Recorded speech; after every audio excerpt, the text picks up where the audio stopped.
With most of you, we assume that we've been frequently meeting. We kept on urging to influence TPLF not to cross to Afar in Tigray and Afar in Amhara. When the government decided for unilateral ceasefire, when the government decided to pull out from Tigray, it was to give respite for the people of Tigray. In 1991, TPLF came to Addis because the Derg regime, the military regime, was despised by everybody. This time, TPLF is disliked like a plague by every Ethiopian. No matter how they do some drama that they've been colluding, now making some consortium, like they did in Washington, calling Uber drivers who don't even have 10 followers in Ethiopia, as if transitional government is being made. We know it was just a hoax. So we knew they couldn't come to Addis. We assured our partners that several times, in public and in private. Almost all the cities are free, except Alamata, one hilly town at the border. It's just a matter of a couple of days. So what next? Of course, we saw a letter that was sent to Secretary General, and now they are pulling willingly. But now, once they are pulled back, what next? The government does not have appetite again to have military operation in Tigray. You can imagine if we pursue. You can imagine what might happen if we pursue this operation again. Given all the soldiers who lost their mothers and brothers and houses and hospitals and clinics, you can imagine what might happen. So still out of precaution, government is contemplating as to how to halt this military operation when they are pushed back to Tigray. That's one aspect. And also to give a second round of respite for the people of Tigray, to push these rogue elements, to shred these rogue elements from its shoulder, and to embrace peace. But again, the government would like to make it clear for everybody that to ensure the sovereign integrity of the country is a prerogative of the federal government. But again, the issue that is being raised by the domestic politics, that what we used to also try to let our partners understand is, once the government last time decided to cease fire and pull out from Tigray, then it let TPLF to come all the way to near to Addis and devastate all livelihoods. Now Ethiopian people do not want that to happen again. Otherwise, this government would not be considered as a government. It was simply considered as a government who cahootly operates with TPLF to destroy this country. Still, some operators from diaspora and intelligentsia are raising that question. If we let this TPLF to get away from all its crimes before it's crushed in its entirety, then there's always a recipe for TPLF and the appetite for TPLF to come back and attack neighboring regions and to claim all its heinous crimes.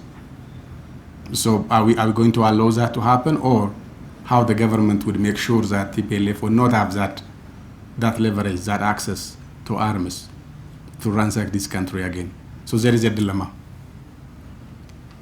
So we still seek our partners to understand, not to make reckless mistakes, and to get some calmness, and to join hands for all of us to bring those culprits to justice.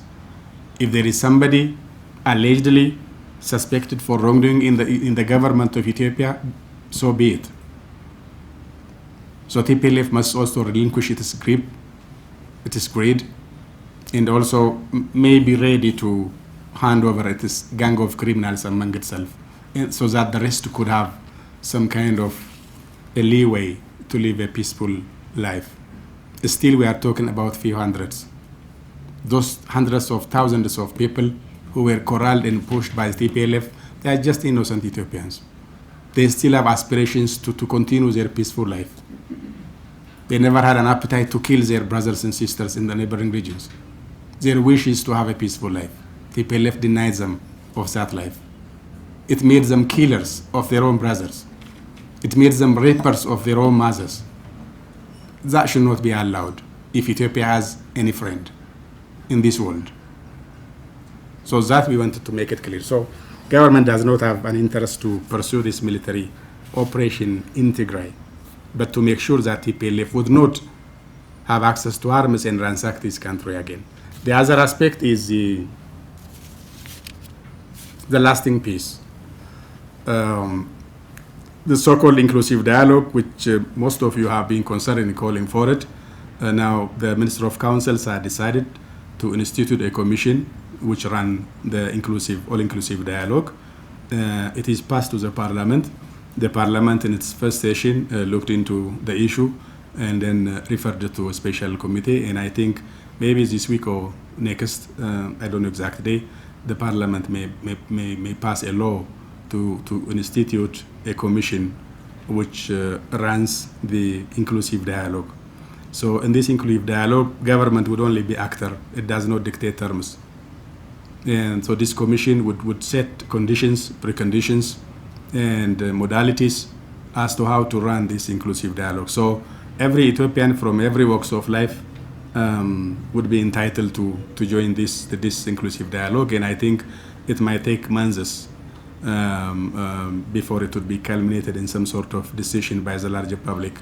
Maybe it would end up culminated in kind of referendum, certain specific issues whereby they need a referendum. So in others, government also is mulling it over to let the Tigray people come up with some kind of ideas as to how to bring about peace and ensure some accountability for the wrongdoers there, and also to join other fellow Ethiopians to make sure a lasting peace would come in a negotiated manner. So we are aware now, you all know, the security situation is improved and the military operation is somehow reached to its end.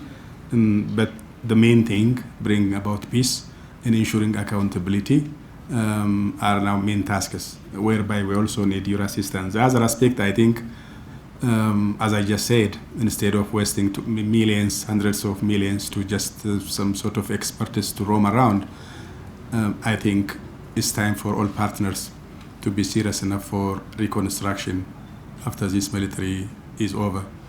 For that, maybe it would be good if you look in your own eyes the level of devastation, because it's not just aggression. When the government was operating in Tigray, how the government tried to spare every town in a city, except the Aksum airport that TPLF itself ransacked by bulldozers and also damaged all navigation systems. It did in Lalibela, it did in Kombolcha, you know it. But again, no civilian house is spared. Even churches and mosques, they are not spared. I don't know what they might get out of it. If they still be part of this country, if they still wish to run this country in any form, how would you go and destroy church and mosque? How would you go and destroy university and clinic? Because church and mosques and clinics and hospitals are not even government properties, they are public properties.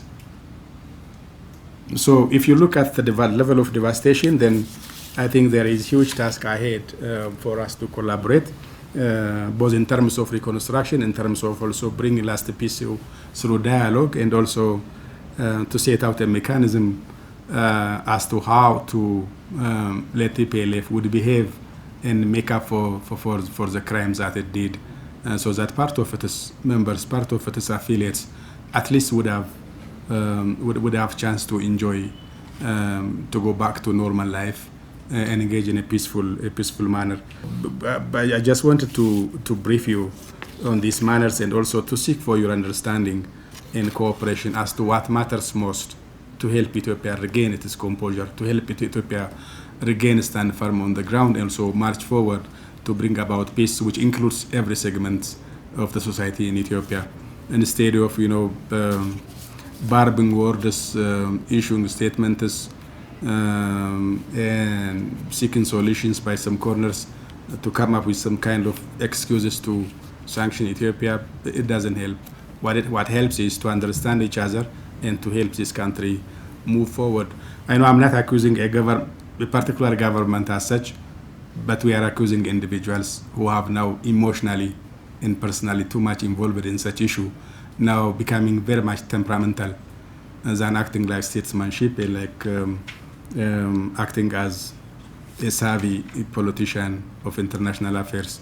That's very much irksome, but you might understand also what we are referring to. So most of you, we know, you know the whole detail, and you understand us, and also most of your capitals understand the grave nature of the situation, and we also understand that most of you capitals might be ready to help, but individuals may spoil the whole situation if it is left for few individuals. And we are not happy with all the comments and temperaments and attitudes of few individuals. I don't want to mention names because we've been mentioning them in person for most of you. So this has in brief